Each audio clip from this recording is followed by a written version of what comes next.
안녕하세요. 저는 방배동에서 18년간 수학 전문 학원을 운영하고 있는 김정쌤입니다. 저는 대치동에서 강의를 하다가 어느 날 뒤돌아보니까 내 새끼들을 너무 관리를 못하고 있더라고요. 그래서 제가 사는 동네 방배동에 와서 학원을 오픈했습니다. 그래서 저는 여기에서 수학 전문 학원을 하고 있기 때문에 수학 외에는 할 줄 아는 게 아무것도 없습니다. 자, 그럼 강의를 시작하겠습니다. 수학은 개통 과목이기 때문에 학년별로 공부 포인트만 맞추면 또 그 포인트만 잘 파악하면 수학을 잘 할 수 있습니다. 자, PPT를 올려보겠습니다. 자, 화면 공유를 하나 할게요.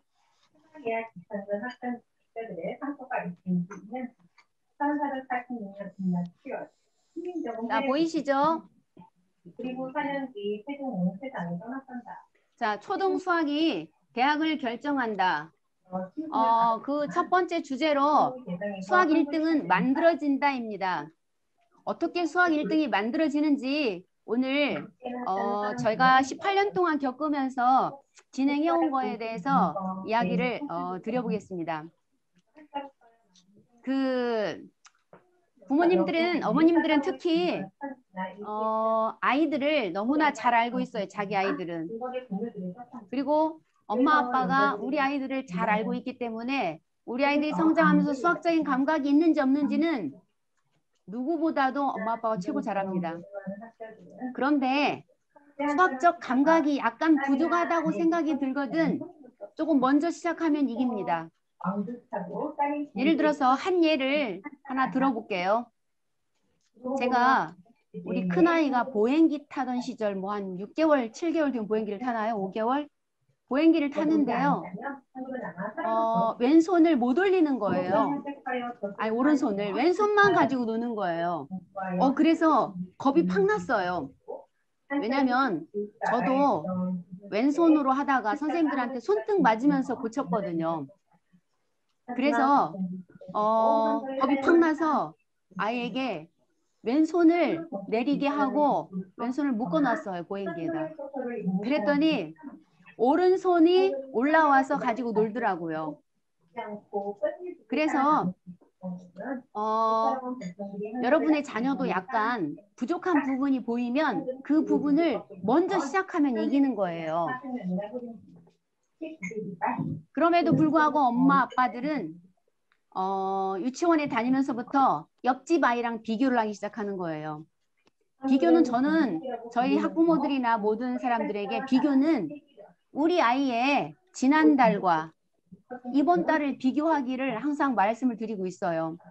그럼에도 불구하고 유치원 다니면서부터 옆집 아이랑 비교해보면서 시간을 보내는 거죠. 그러다가 초등학교에 들어가서 쪽지 시험부터 보기 시작하잖아요. 처음에 당연히 하나둘 틀리면 이유는 분석하지도 않고 스스로 위로하면서 긍정적으로 에이, 그럴 수도 있지. 다음에는 다 맞을 거야. 이제 초등학생인데 뭐 하고 그냥 넘어갑니다. 그러다가 한 단원 마치고 정식으로 단원 평가를 봅니다. 여전히 한두 개를 틀려옵니다. 그러면 이 아이는 수학을 잘 못할 가능성이 매우 높습니다. 초등에서 보는 단원 평가는 난이도가 보통입니다. 한 예를 들어봐 드릴게요. 저희 지역, 저희는 서초구 방배동입니다. 저희 지역이 서초구 방배동인데 이 방배동에 모 초등학교 4학년 엄마가 2년 전에 저희 학원에 오셨어요. 상담을 하러. 그런데 너무나 속상해해서 오신 거예요. 그래서 여쭤보니까 학교에서 선생님이 호출을 해서 갔대요. 그런데 선생님께서 그 엄마한테 수학 공부를 좀 잘 시켜야겠다고 말씀을 하셨대요. 왜냐면 단원 평가를 봤는데 4개를 틀렸대요. 그래서 엄마가 선생님 4개를 틀리면 반에서 몇 등이죠? 라고 질문을 했대요. 그랬는데 1초도 안 걸려서 뭐라고 말을 했냐. 꼴등이요 라고 말씀을 하셨대요, 선생님이. 근데 저도 그 엄마한테 이렇게 말했어요. 맞습니다, 어머니 꼴등. 그런데 엄마는 왜 그걸 인정하고 싶지 않냐면 4개 틀리면 80점인데 왜 꼴등이라고 하냐라는 것 때문에 인정하고 싶지 않았던 거예요. 그게 너무나 충격이었던 거죠, 엄마한테는. 그러나 꼴등 맞습니다. 왜냐면요. 단원평가에서 3, 4개를 틀리면 이제 수학은 심화나 경시는 생각할 수도 없다라는 거예요. 엄마 머릿속에서 80점이라고 생각이 드는 거는 보편, 그 정도면 되지 뭐 괜찮아. 아직 초등학생인데 이런 걸로 스스로 위로받고 싶을 뿐이에요. 하지만 학교 현장은 절대 그렇지가 않습니다. 그리고 그 학생이 그때 등록을 해서 지금 2년차 다니고 있는데 지금은 당연히 6학년인데 당연히 단원평가는 다 만점을 맞죠. 하지만 작년 한 해 코로나로 인해서 학교를 많이 가지 못해서 본인은 아쉬워할 거예요. 공부를 많이 했는데. 또한 그 아이는 수학에 대한 자신감이 만빵입니다. 또 그 친구 6학년인데 그 친구가 고등학교에 가야 할 때가 2025년이에요. 이 2025년에 저희 나라는 교육이 다 모두 다 고교 학점제가 시행될 예정이에요. 지금 작년에도 일부 시행되고 일부 시행합니다. 그리고 2025년 지금 초등학교 6학년 학생이 고등학교 들어갈 때는 우리나라가 전면 실시입니다. 그 부분에 대해서는 제가 다시 한번 또 기회를 잡아서 고교 학점제에 대해서는 자세하게 설명을 드리겠습니다. 단원평가는 여러분의 자녀가 초등학교 다니고 있는 자녀가 있으면 단원평가는 무조건 만점을 맞아야 됩니다. 혹시 한두 개 틀려도 잘했다 못했다 평가하기 전에 틀린 문제를 왜 틀렸는지 분석을 하고 그 비슷한 문제로 훈련을 해야 됩니다. 그래야만이 다시는 틀리지 않죠. 그리고 틀리지 않는 준비학습을 무조건 해야 돼요. 여러분의 자녀가 만점 맞기를 희망하잖아요. 누구나 다. 시험을 보면 다 만점 맞기를 희망을 해요. 문제가 쉽든 어렵든. 쉽다고 만점 맞고 어렵다고 만점 맞기가 어렵다는 게 아니라요. 쉽든 어렵든 만점은 어렵습니다. 그럼 이 만점을 맞기 위해서는 어떻게 해야 할까요? 답을 한번 올려보세요. 만점을 맞기 위해서는 어떻게 해야 할까요?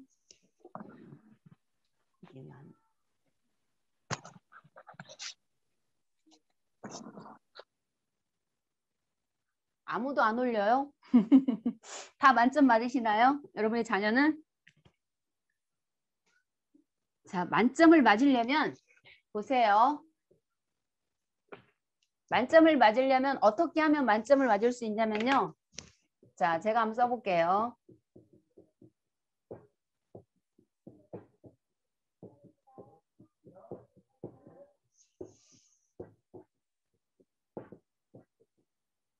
자, 만점 맞을 만큼 공부하면 만점 맞습니다. 그래서 대부분 저희 학원에서도 만점 맞는 애들은 정말 만점 맞을 만큼 공부를 하고 있습니다. 그러면 당연히 만점을 맞으니까. 또한 수학은 개통성이 강한 과목입니다. 그래서 초중등 수학 문제가 수능에 나오지는 않습니다. 하지만 초중등 단계에서 학습 결손이 생기면 고등학교에 가서 고스란히 수포자로 연결이 될 수 있습니다. 3년 전에 신문에 나왔을 때는 고등학교 학생이 수포자가 51%였는데 요즘 좀 줄어서 엊그제 보니까 47%래요. 47%가 수포자라는 거는 수학을 포기하지 않고 꾸역꾸역 따라만 가도 절반은 한다라는 거예요. 제가 고등학생들한테 힘들지 하면 금방 울 것처럼 말을 해요. 힘들지? 그럼 네 하는데 금방 눈물이 쏟아질 것처럼 말을 해요. 그럼 제가 그러죠. 하지만 사회에 나와보면 지금보다 조금 더 힘들어. 그러니까 지금 조금 참고 열심히 해야 돼. 이유는 뭐냐면요. 이미 초중등 학교 다닐 때 수학에서 결손이 왔기 때문에 그러는 거예요. 그래서 고등학교 때 열심히 해도 잘 올라가지 않는 이유 중에 하나가 바로 그런 거입니다. 그래서 수학은 다른 과목에 비해서 기초가 진짜 중요한 그런 과목입니다. 자, 그러면은 PPT 올려주세요. 자, 그럼 제가 공유를 하나 해볼게요. 화면을 켜주셨죠. 화면 공유 하나 해볼게요. 자, 1, 2학년. 초등 1, 2학년은 계산의 뿌리입니다. 덧셈, 뺄셈, 연산을 완벽하게 잡고 가야 되는 겁니다. 초등 수학에서 가장 신경 써야 할 부분은 연산 능력입니다. 수학의 기초는 연산이기 때문입니다. 그럼 어머니들, 우리나라에서 지금 부모님들이 자녀를 가르치는 뭔가를 배워야 되고 뭔가를 가르쳐야 되는 시기가 언제 정도라고 알 수 있나요? 언제 정도라고 생각하세요? 한번 올려봐 주세요.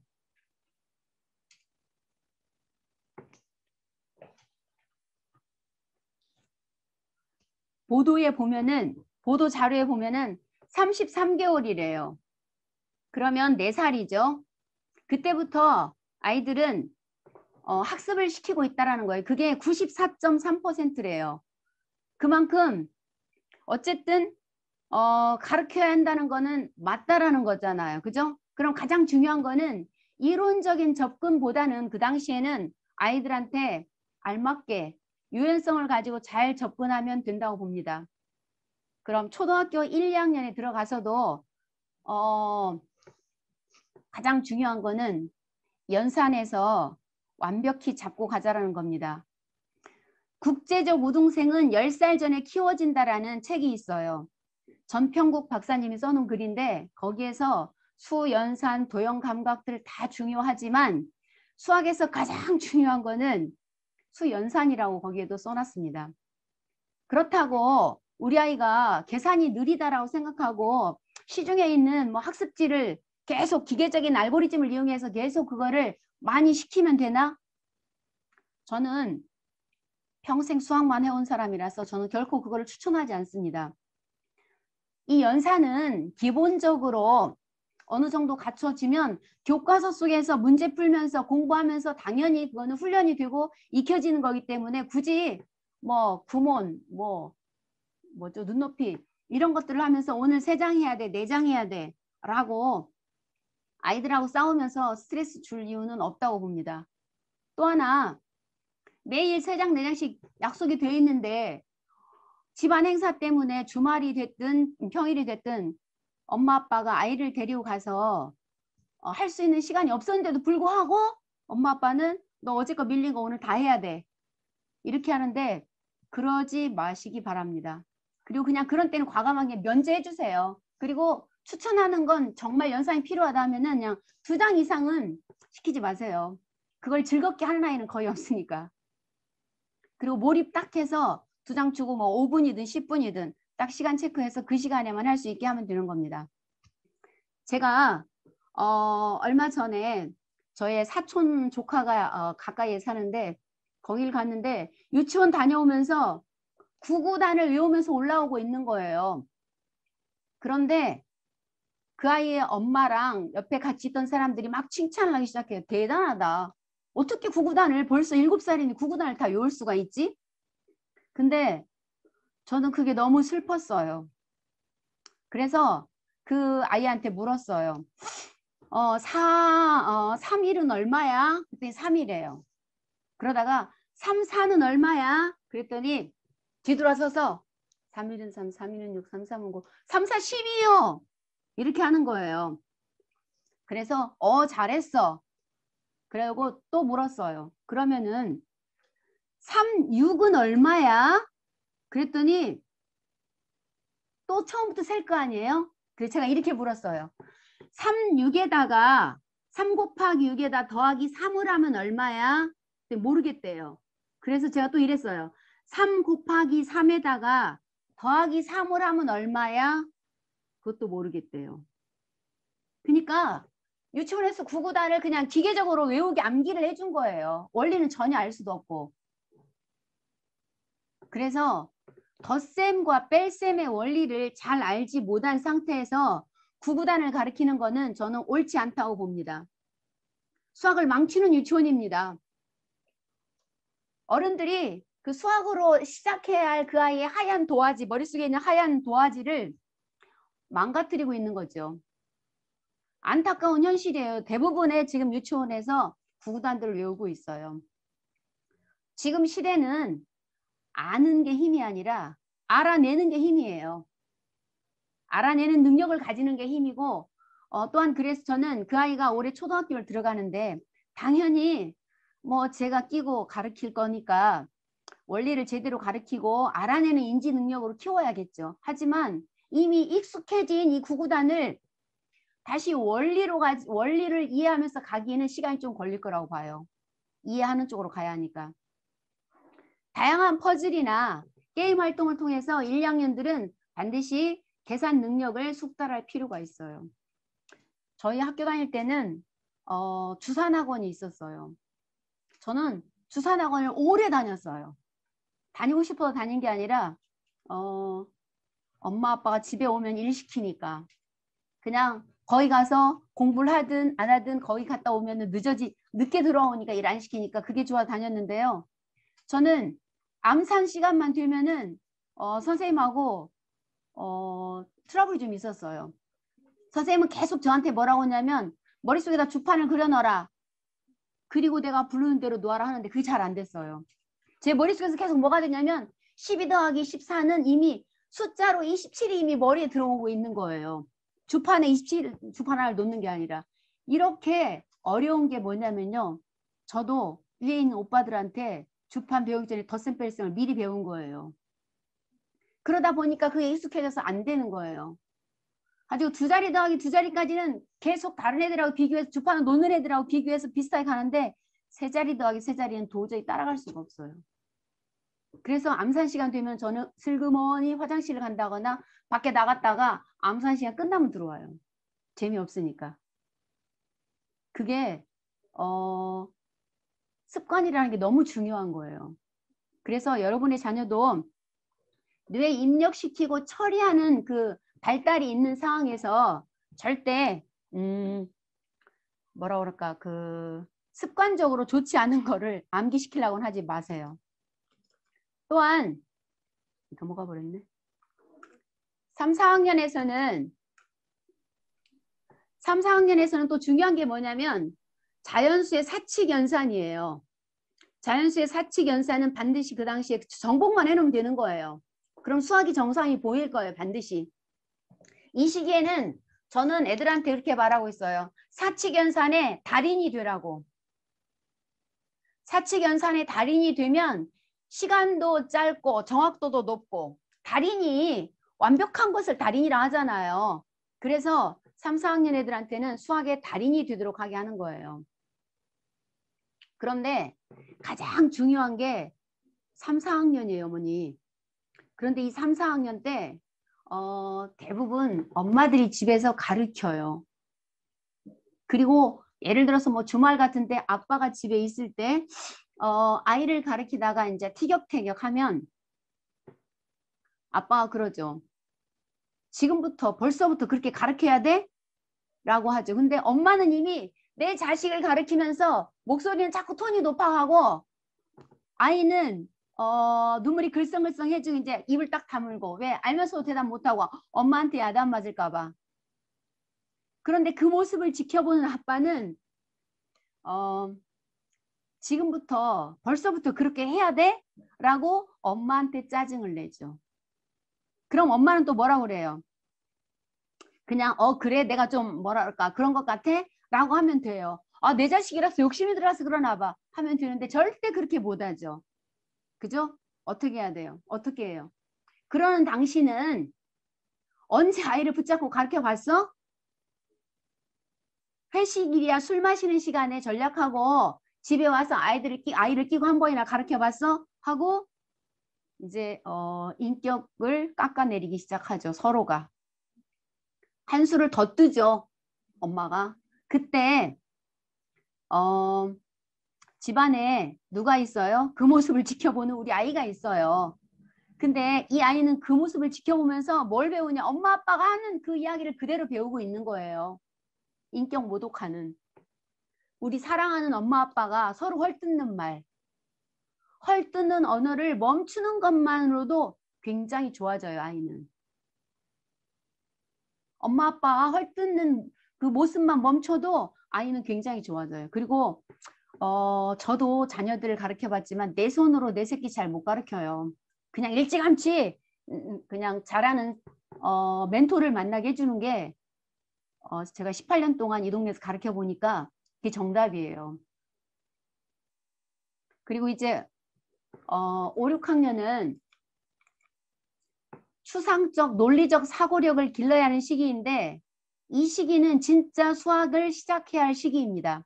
왜냐? 중학교로 올라가는 중학교에서 나오는 과정들이 이제 그 원리들이 나오기 시작하는 거예요. 수학은 또 계단식으로 돼 있어서 5학년 때 나왔던 수학 내용이 중학교 1학년 때 이 친구가 잃어버렸겠다. 다시 한번 되새김질 해줘야지 하고 써주는 법이 없습니다. 개념은 이미 너 다 알고 왔지 5학년 때. 그러니까 지금부터는 응용과 심화를 올려줄게. 이렇게 나오기 때문에 5, 6학년 때는 이미 연산을 완벽하게 끝내놨어야 되고 아까 말씀드렸죠.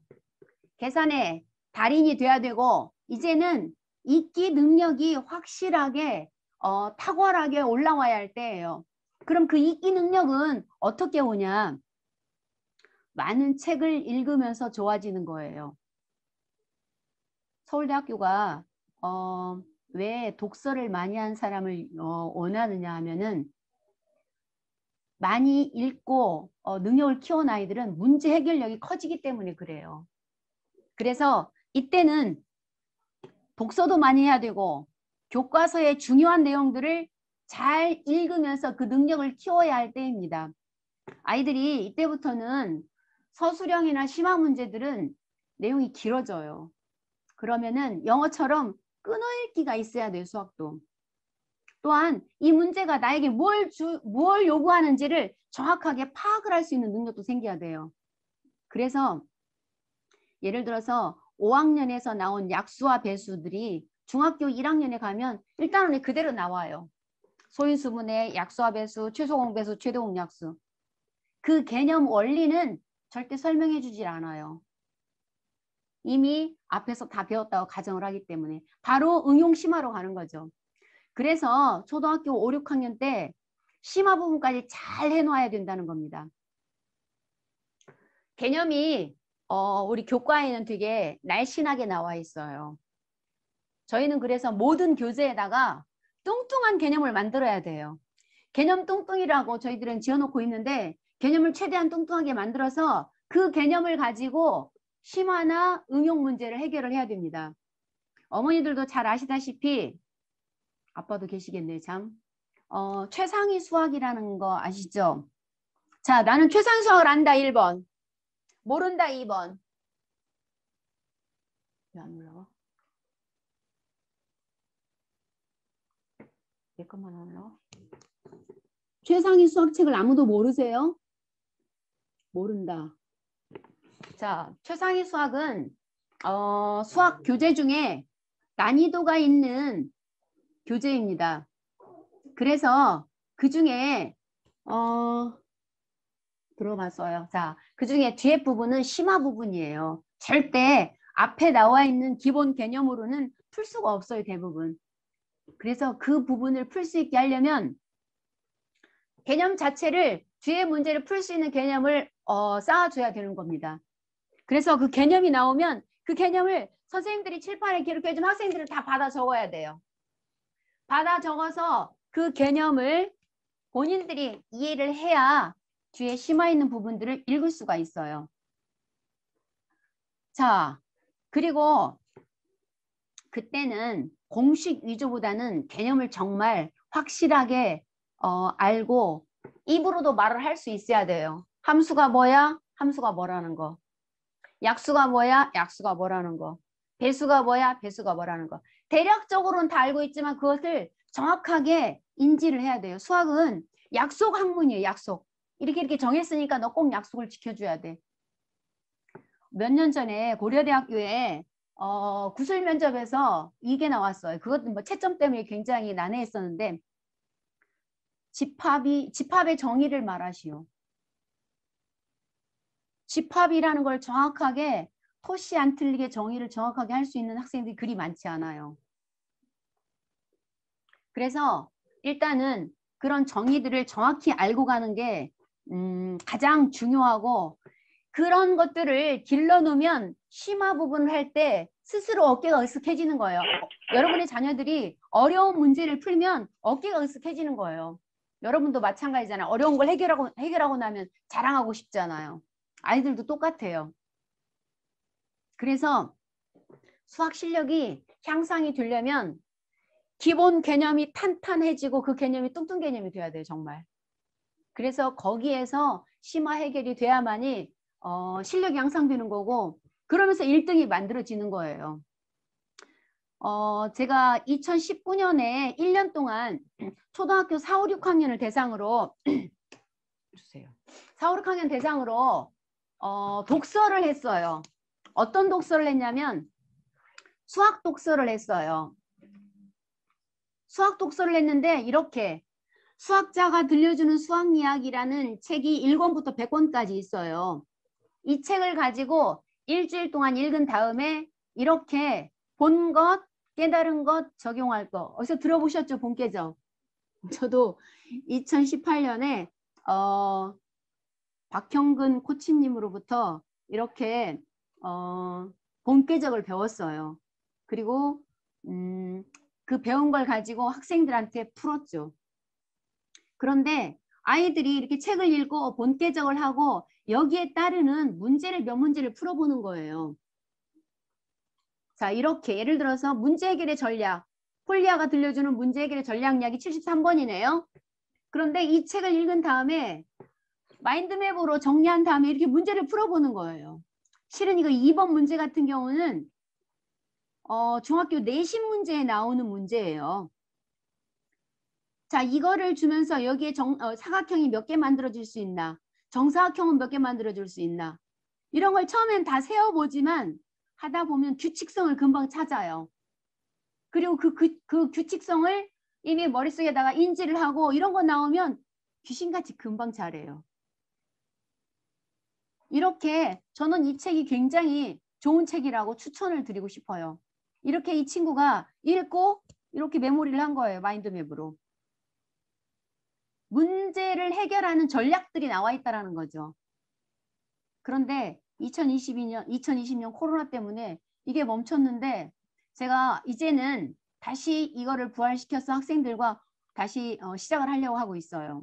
근데 이것의 아쉬운 점은 뭐냐면 이 책을 읽고 그 속에서 개념을 속출해내고 그 안에 있는 문제들이 교과서하고 어디하고 연계되어 있나 이런 걸 아이들은 잘 몰라요.